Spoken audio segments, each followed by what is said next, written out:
10 things you can do with your new Apple Vision Pro, Part 2. This is Vision Pro Focus on MacVoices.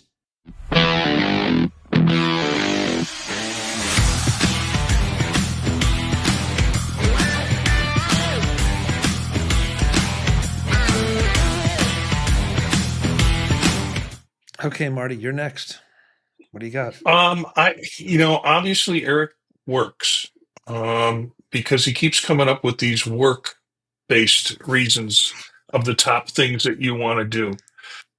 I'm really trying to come up with some things that push what the environment can do. So I'm going to say there's an app that I really that was rather meditative for me. That was kind of fun and really pushed the 3D environment of it. It is a meditative app. It's called Trip, TRITP. And it is a fully immersive meditation experience. Scenes of you flying above the earth as the sun is rising and constantly and you can look in 360 and see the whole environment that you're surrounded in. Really, to me, it brings out the aspect of the device that no other device can bring out. So Trip would be my choice, and I would direct people to that as a meditation app or as just a relaxation app to kind of chill out without having to follow a plot, without having to do work. Just take 10 minutes and take a trip, I guess would be what you'd say. So when you start talking about meditation, I think most people, at least I do, think about closing my eyes and, not being distracted by visuals and focusing on what I'm supposed to be focusing on if I'm meditating, which that sounds contradictory, but you know what I mean. But yeah. Does this enhance the ability to get into the meditative state with visuals? Is that what you're saying? It is a mindfulness kind of relaxation experience. I wouldn't say it's necessarily transcendental, like you think of meditation in the typical way, but it is meant as and acts very, very well to put you in a relaxed state and to kind of sit in a space where you're in awe about what's going on around you. And so in that sense, you are being more attentive to what the world is around you that you would if you weren't in that state. Like our typical work state, there's a lot that goes by us that we just don't are aware of or pay attention to. This puts you in a place where you can just absorb everything that's around you. And that's a different kind of mental state and gives me a sense of relaxation. I think there are lots of meditative. In fact, Vision Pro has one of their own that's just a breathing kind of app that's more akin to the kinds of things that you have suggested, Chuck, around meditation, closing your eyes. In this case, you're looking at a flower and it's expanding and contracting as you breathe. So there's a little bit more of that focused meditation, and there are like very many apps. Trip fully utilizes the environment. It's not just a flat screen projection of a flower pulsing. It is a full environmental experience. So. Okay. All right. Eric, are you going back to work or are you going to be entertaining?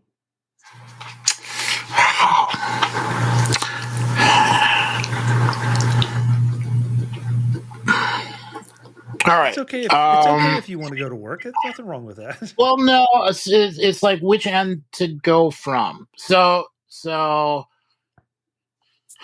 I'm going to mention an app called Spatial Station that lets you kind of blip around the globe and then go to a particular spot and then look at immersive videos from a particular spot.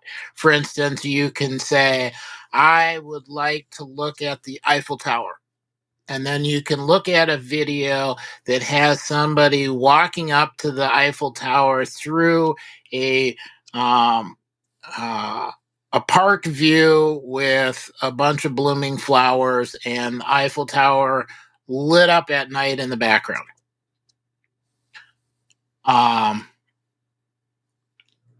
That's not something I had really seen before. Again, you're missing scent, so you can see the flowers, but you can't smell them. but it's the idea that you can pick an enormous number of places around the globe and say, let me see what it looks like. And it's other people putting their videos into an app that lets you go and look at what they saw at different times of the year. So, pick a national park and wonder, do you want to see that in the early spring? Do you want to see that in the summer? Do you want to see it at the fall? A lot of parks will put up a note about busiest times of the year, so you might want to avoid those. Then you can look and see, well, what does it look like in the busy time of the year? What does it look like if there's snow melt coming down? Does that make the waterfall better or worse? Or, what animals are visible? It's sort of a way to travel without having to make the trip before you make the actual trip. I found that I would want to visit a location 2 or 3 times or 2 years in a row to the same location, because the first time I would go and get used to it and kind of have a general idea of where I might want to go. And then I'd go back again and say, oh, yeah, okay, I want to see this place again, spend more time over here. It's a way of kind of previewing a location before you go, and then being able to better plan when you might want to go and what you might want to spend time seeing. So to be clear, this is video taken or experiences created by people that are actually there and uploading them. Mm-hmm. And so obviously that you have to ask the question of, are these spatial videos created with an iPhone or with a Vision Pro, or are they something a little more pedestrian? It's kind of a whole range of devices. Some of the videos are really bad. Others are astoundingly good. But depending on you have a headset that can look at the whole range, make it as good as it can make it. And, your mileage might vary, but you can easily kind of consume that variety. It makes it look as good as you can make it look. Got it. Okay, good. Spatial Station. Yeah. Have that right? Yeah, it's an excellent app that Eric selected there. There are a few of these social media kinds of apps, and I've uploaded some pictures that I've taken in Turkey, some pictures that I've taken out west. The panoramic 3, shots that I shot on previous iPhones, the panoramas that I've put in to the site. But Spatial Station is really pretty remarkable. And I think people in there want to see more spatial videos, so people are loading spatial videos because they want to get the full benefit of the headset. But it's pretty cool. You can pick different parts of the globe and go see places that maybe you visited or maybe you haven't visited, but you'd like to know more about, and see how the video is done in that area. So good. Marty, are you going to continue the non-work theme, or are you going to give us something that is I have a couple of work apps. Maybe we'll get to them, but it's just work apps that I do. And they don't necessarily have a 3D quality to them or spatial quality to them yet. I think that's one of the problems with some of the apps, is they're just porting them over, and you can do the work inside. You mentioned Final Cut Pro. Final Cut Pro now does spatial video editing. DaVinci Resolve just came out with spatial video editing too. So it's nice to see apps, particularly the photography and the video stuff that Eric's so much into, are coming out with as support for spatial photography in the Vision Pro. I'm going to stick with the games. Beat Punch. Uh, Beat Punch is, if you're familiar with Meta, the big game on there is Beat Saber, where you have lightsabers on Meta that you are using to cut through blocks as they're flying in space to you towards music that's playing in the background. Beat Punch, I don't know. They did just enough to avoid lawsuits, I think. They changed the name of the game, and they're not using sabers, but you visually you look at your hands and remember when you're setting up your Vision Pro, you're scanning your hands, and some articles say there are 28 different points of reference on your hand that is scanned in for data. Well, what Beat Punch does is it puts like a mechanical hand over your hand, and you're actually using that like a Hulk smash as things come at you to punch. And even sitting in a chair, it can be a little bit of a workout and maybe elevate your mental stress a little bit. But it's a fun game. Eric, you've played it.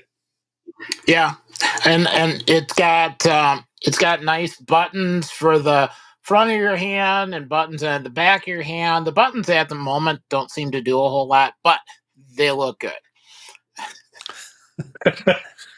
And maybe they'll be connected to something eventually. Yeah. Okay. Eric, game or work? Or something different? I think I will pick Vimeo, which oddly enough I had soundly panned not that long ago, but it seemed to have worked really well recently. So I don't know if the upload compression got fixed or if it was the Final Cut Pro release that generated a video that's got better hints. I haven't had time to experiment with that. But it lets you upload a video. It does take a little bit of time. The upload goes pretty quickly, but then they go and kind of recompress everything. And that takes a while. So you don't want to plan on doing it last minute. Do it at least the day before you might want to use it. But it gives you a video URL you can then paste into different social media sites and then have video available that is actually immersive for the headset. Okay. And sharing immersive video is sometimes difficult.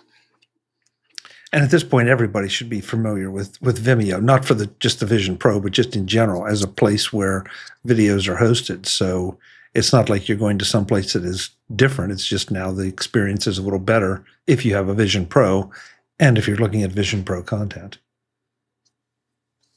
Yeah, we had a bit of a video off a couple of weeks ago when we were trying to figure out what platform should we be using and trying to do spatial videos with. And Vimeo had come out talking about their spatial video, and I think I uploaded something. Dave Ginsburg, I think, uploaded something, and Eric was ahead of the curve. And we ran into some problems with it, and then they did a revision, I think, of the app, or they did an update on the app, and it's now pretty good. It's now pretty good as a platform. So it's nice to see, Eric stuck with it and has some good experience with it. And as far as I'm concerned, that just all points to the fact that these are still early days for this platform, as far not just for the development of the device and the platform itself, but also the support for the platform. And it's encouraging that you have people like Vimeo stepping up and saying, okay, we're going to support this. And, we might not get it right at the very first swing, but, it will get better. Everybody's learning right now. Very much so. The Macalope did a sort of a tongue-in-cheek article, I think, this last week that Vision Pro was dead.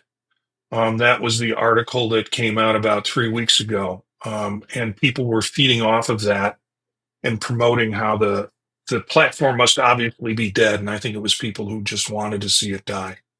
But then you look at things like Vimeo making this, this impact in terms of it. You look at Final Cut Pro. You look at all the different kind of support things that have come out in the last couple of weeks for the Vision Pro, and it's like, no, it's not going anywhere. They wouldn't be working this hard to bring these kinds of qualities to the device if they didn't think if they didn't have a future plan for it.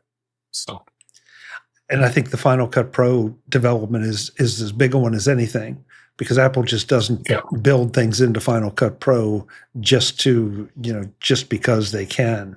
That's a pretty, and that to me is a pretty significant advance, because now if I do shoot spatial video on my iPhone, or if and when I get a Vision Pro headset, that I use that to create it. Now I can actually trim out the things that maybe I didn't want there, or make it just a tighter video piece.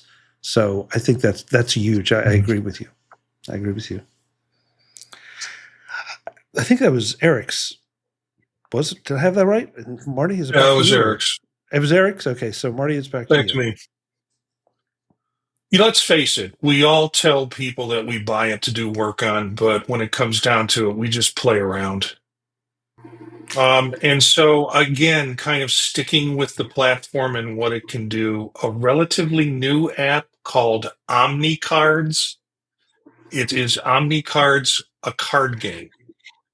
And it creates a table that is in front of you. And Eric pointed this out when we talk about this app, that you can grab the edge of the table and you can raise it or lower it so it's the right height for what you want to do in terms of cards or in terms of gaming. And you can play solo against the machine, I guess, or more commonly, and what you see is you can invite people to come in and sit around the table with you and play a variety of card games. So again, taking more into the social aspect of it, the spatial aspect of it. People come in their personas, so that's what they see and that's how they interact. And it is a way to find folks, meet folks, play cards, get away from all that work that Eric's doing during the day. Eric, do you feel the need to get away from work? Oh no, I'm just getting away from Eric's work. There you go.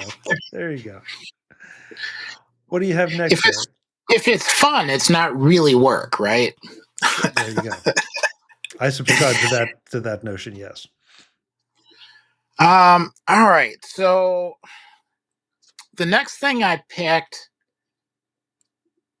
is definitely not a mature category. Think of it as a survey of what could be. And I think tools like Final Cut Pro coming out so that you can edit immersive video, that was a necessary step that didn't exist. But what I'm going to recommend is in the Apple TV app, there's a series of sports clips.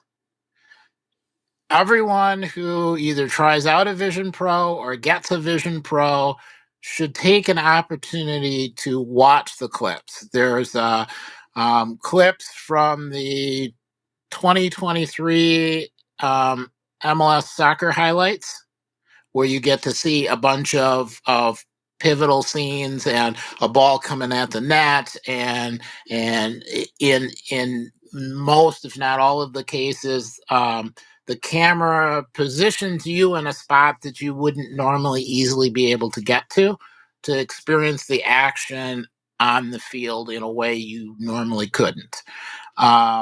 There's 4 minutes of the Super Bowl kind of actions coming on afterwards, behind the scenes. but visuals where you're right next to players as everything is happening, kind of going back and forth. Just kind of like the immersive elephant video where you can turn your head and you can see things happening and going by, watching things in front of you. It's a hint of what we should be able to get to soon. There's an NBA All-Star Weekend where you get to see, basketball action in a bunch of clips. Again, hints of what should be, but isn't quite there yet. And definitely it's like an early look of how everyone maybe will be watching sports going forward, but not quite yet. Some of it, I think, is having everyone getting used to how to shoot the video, how to get the cameras positioned correctly, actually having hardware available. Some of it is just, timing and audience and having devices to watch it on. But it's a way of kind of getting a preview of the future now. Okay. I'm sort of wondering if and when sports would figure into this conversation. Yeah, I think the problem, I'd be happy with sloppy video right now. I think having cameras placed around a park, watching a game, and having somebody pushing the buttons to switch cameras where necessary. I think the problem, somebody pointed this out to me, is the bandwidth. In order to get that out and to get that into a streaming headset could be a limiting factor in that, whereas you have set up videos that are already mounted somewhere. That's a different kind of experience, which is what we currently have now with sports. Yeah, you can see. I watched MLB games through the MLB app on my headset. It was a different experience than watching it on a television with a flat screen. Although I just had the flat screen and the screen projected in the space in my living room, it was still kind of a different experience for me. I would love to see more live streamed video of events versus pre-recorded video of events. But I think, like Eric said, we're a little ways off on that. Marty, I hadn't even thought about the bandwidth challenge. That's I've got to think about that, because at the end of the day, you're still only going to be sending out one stream, and that would be whatever the director decides to send you, the producer decides to send you.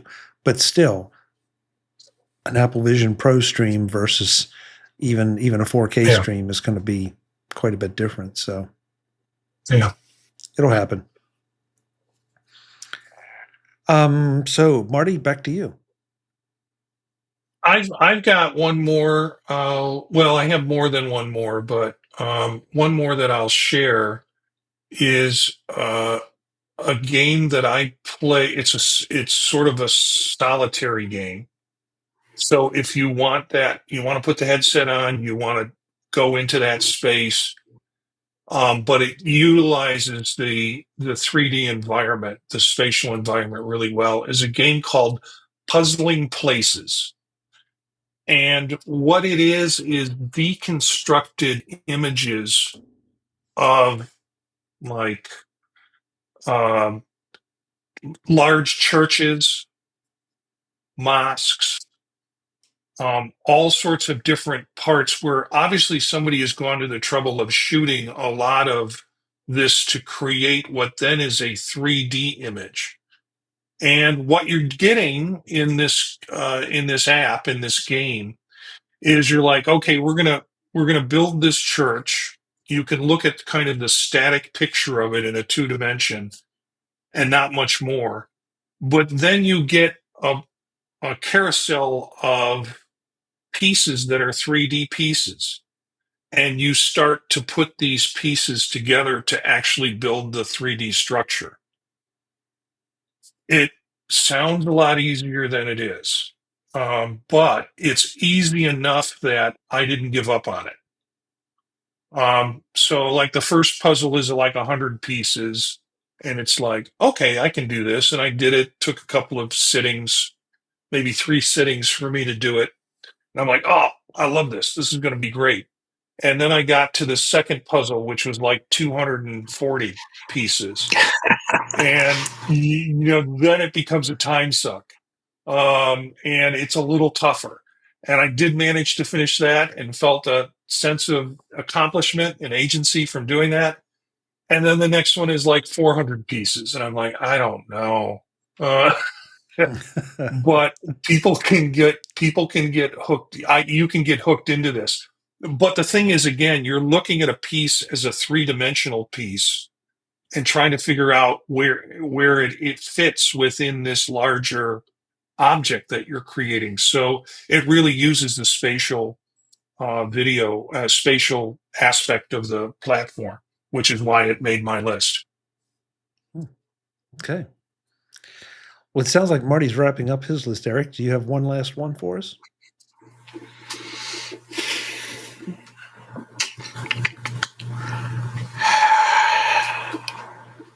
The Photos app. Oh.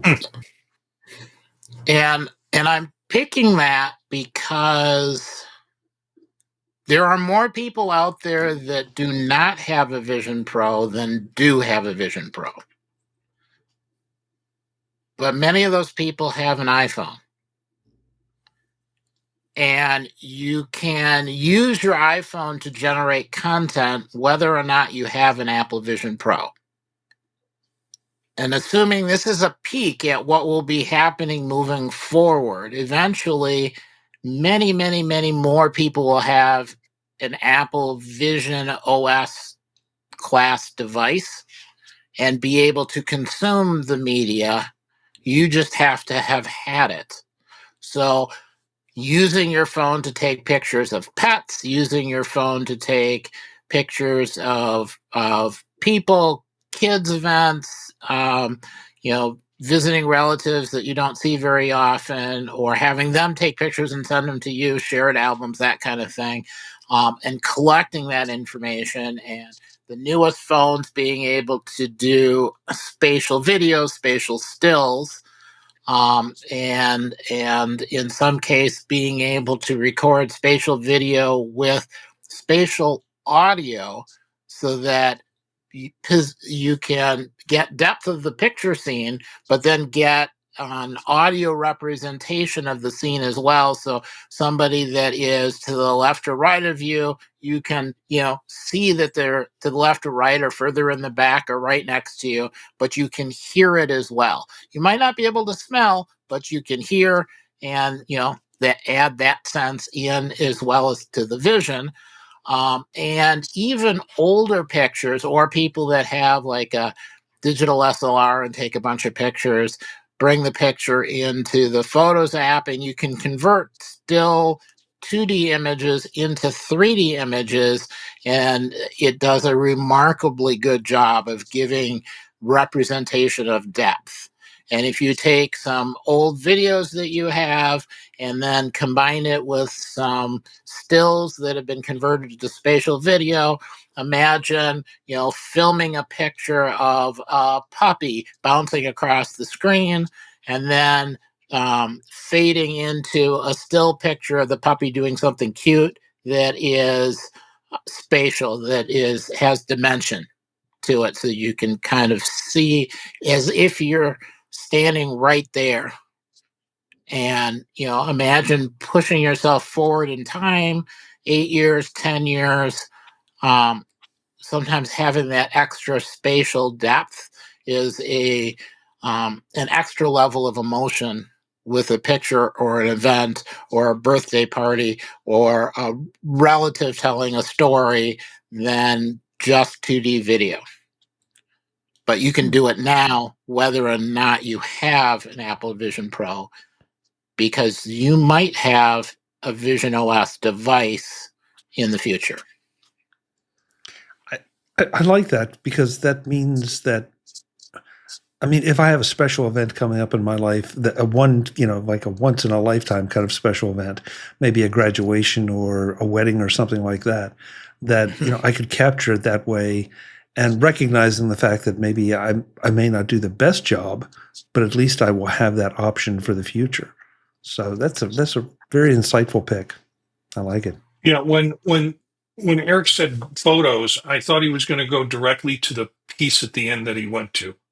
My experience with photos on the Vision Pro is I have all my photos connected through Photos, and there's one picture of me when I am, I don't know, 8 years old, and I'm sitting on the front stoop of my bungalow in Chicago. My dad's there, and my brother and sister are there, and it's a black and white shot, and it in itself has meaning, but in Vision Pro, there are a couple of apps that will allow you to convert photos to spatial views of the photo. And I tried that with this particular picture on a couple of apps. Photos, which is the Apple product, apparently they know the secret sauce of how to make things work with Vision Pro and the spatial part of it, because it really, out of all the third-party apps that are out there that claim to do that, I think the Photos app within Vision Pro does the best job of it. And when it's done right, it is spooky. It hits you right in the middle of the chest. Like, wow, that's, that's a sense that I get that my dad's there, my brother and sister are there, and that's me back then. So that you don't, that you lose in just the two-dimensional shots. I'm always a little bit afraid of doing these Vision Pro Focus shows because every time you guys inch me just a little bit closer to the purchase, not everything here on this list would be for me, but a fair amount of it is, and I kind of feel like that's probably the way it is for most folks. And there's more coming. It's quite the developing ecosystem. So I'll throw this out to everyone out there that is going to listen to this however they listen to it or watch it however they will watch it, that contact me at MacVoices, contact Eric and Marty. Where did that come from? Eric and Marty at Vision Profiles. Let us know what you'd like to hear in-depth conversations about when it comes to the Vision Pro, because this is so new that sometimes we're not even sure what questions to ask or what you should be hearing and what you want to hear. Gentlemen, thank you. This nice little list, I must say. It's going to. I want to go and just read about some of these things and see how they apply to me. You can find me. Chuck, you should just buy one. You should just buy one and get all the self-doubt over with. Except the self-doubt that comes with the credit card bill, but that's another discussion too. Yeah. You can find me at macvoices.com. Gentlemen, what is the current URL for Vision Profiles? Best place to find us is we have our own link on the podtalk.net, which is where I've kind of put all of the podcasts that I'm working on. And that's the best way to kind of connect with us through that. You can also get a hold of us at visionprofilspodcast@gmail.com. Excellent. Thanks so much. We'll be back with another Vision Pro Focus sometime in the near future. Meanwhile, check out MacVoices. Definitely check out Vision Profiles if this has piqued your interest. Until then, thanks for watching.